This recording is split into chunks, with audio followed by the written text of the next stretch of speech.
उन कारणों को इंगित करके कि आप जो व्यक्ति हैं वह परिवर्तनशील है और आपको बदलने के लिए व्यवहारिक और साध्य तरीके प्रदान करता है। व्यक्तित्व स्थायी नहीं है, आपकी गहरी धारणा को दूर कर देगा कि आप स्वयं, मौसा और सभी के रूप में फंस गए हैं। क्या आप जानते हैं कि मायर्स ब्रिग्स के अनुसार आप किस प्रकार के हैं? आपका एनीग्राम साइन क्या है? व्यक्तित्व परीक्षण के परिणाम कुछ ऐसे होते हैं जिन्हें देखकर हम सभी आनंदित होते हैं।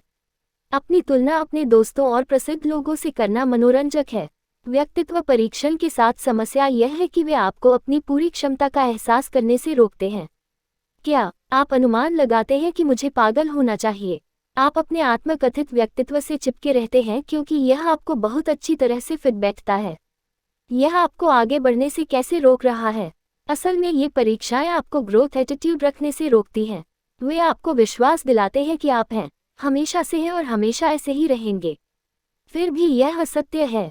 आपके पास बदलने, बेहतर होने और वह जीवन जीने की शक्ति है जो आप हमेशा से चाहते थे। बस अपने पोषित व्यक्तित्व प्रकार को छोड़ देने से परिणाम मिलेंगे।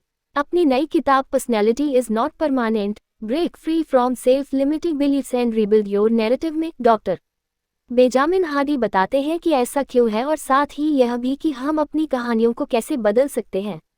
वे 3 सबसे महत्वपूर्ण सबक हैं जो मैंने इस पुस्तक से सीखे हैं। व्यक्तित्व के बारे में 5 हानिकारक मान्यताएं हैं जो औसत दर्जे को बढ़ावा देती हैं और निश्चित मानसिकता जो आपको आगे बढ़ने से रोकती है। आपके उद्देश्य आपके व्यक्तित्व को स्थापित करते हैं और आपको ये बदलने का साधन प्रदान करते हैं कि आप कौन हैं। आप अपने आप को देखने के तरीके में सुधार कर सकते हैं और इस बात पर ध्यान दिए बिना अपना भविष्य बदल सकते हैं कि आप अतीत में कौन थे या अभी आप कौन हैं। इसके बाद अपना सर्वश्रेष्ठ बनने के लिए आप अपने MBTI परीक्षा परिणामों को कम करना चाहेंगे। के साथ कदम। पाठ 1, आपकी अटकी हुई सोच और 5 झूठे व्यक्तिगत मिथकों के कारण आप सीमित हैं और औसत दर्जे का जीवन जीते हैं। लोग बदल सकते हैं और बदलते हैं, जैसा कि विज्ञान द्वारा प्रदर्शित किया गया है और कई उदाहरण हार्डी पुस्तक में वर्णित करते हैं। आप जानते हैं कि आप एक बेहतर जीवन जीना चाहते हैं, लेकिन अगर आपको लगता है कि आपका व्यक्तित्व पत्थर की लकीर है तो आप आगे नहीं बढ़ सकते। निम्नलिखित 5 व्यक्तित्व मिथक हैं जो आपको अपना सर्वश्रेष्ठ बनने से रोकते हैं। व्यक्तित्व को प्रकारों में विभाजित किया जा सकता है। आप अपने निहित व्यक्तित्व को संशोधित नहीं कर सकते। आपका व्यक्तित्व आपके अतीत की घटनाओं से आकार लेता है। आपको अपने व्यक्तित्व का पता लगाना चाहिए। आपके व्यक्तित्व परीक्षण के परिणाम सटीक रूप से दर्शाते हैं कि आप कौन हैं।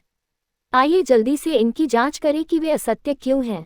पिछले आघातों के कारण आप जिस पहचान पर विश्वास करते हैं, आपका अवचेतन और आपका वातावरण, आप मानते हैं कि आपका व्यक्तित्व तय है। हमें अपने आप को देखने के तरीके में बदलाव क्यों नहीं करना चाहिए जैसा कि ऐतिहासिक घटनाओं के प्रति हमारी समझ बदलती है। जॉर्ज बर्नार्ड शॉ का यह उद्धरण मिथक #4 के महत्व को अच्छी तरह से समझाता है। जीवन ये पता लगाने के बारे में नहीं है कि आप कौन हैं। जीवन यह विकसित करने के बारे में है कि आप कौन हैं। इसके अलावा अंतिम भ्रम हानिकारक है क्योंकि यह आपको अनुकूल होने और नई चीजें सीखने से रोकता है। पाठ 2, लक्ष्यों को परिभाषित करके आप अपनी पहचान और व्यक्तित्व को बदल सकते हैं। आपकी हर गतिविधि एक उद्देश्य की पूर्ति करती है।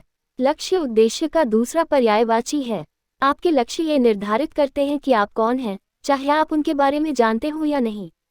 इसका सबसे अच्छा उदाहरण 14 साल जेल में बिताने के बाद हार्वर्ड में प्रवेश करने की आंद्रे नॉर्मन की कहानी है।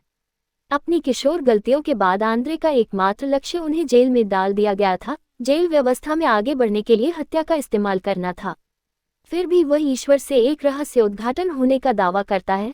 उसके बाद उसने अपने उद्देश्यों को संशोधित किया, उन्हें स्वस्थ बनाया और अपने चरित्र को बदल दिया।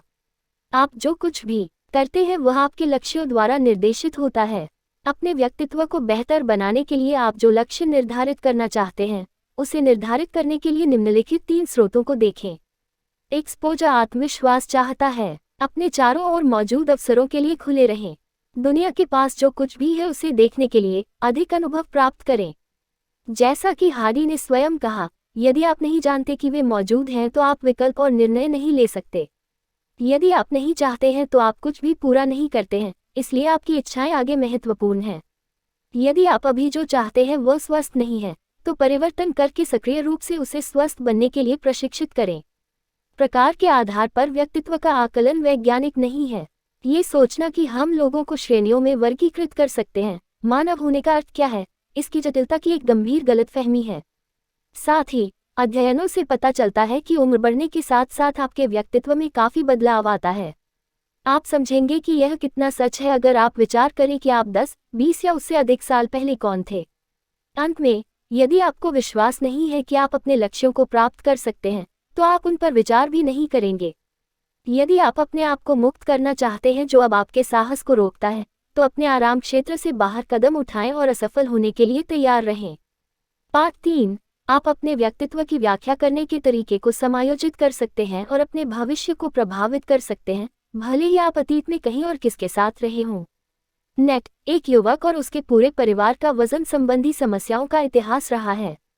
उन्होंने अपने माता पिता के स्वास्थ्य के मुद्दों को देखने के बाद खुद से कुछ गंभीर चिंताएं पूछीं।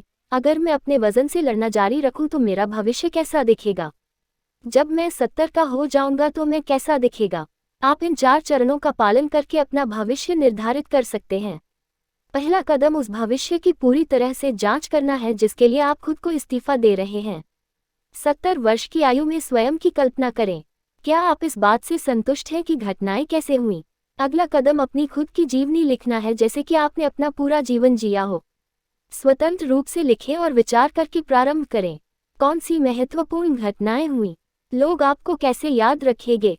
आपकी सफलताएं क्या थीं? अब से 3 साल बाद खुद की कल्पना करें और फिर वही करें।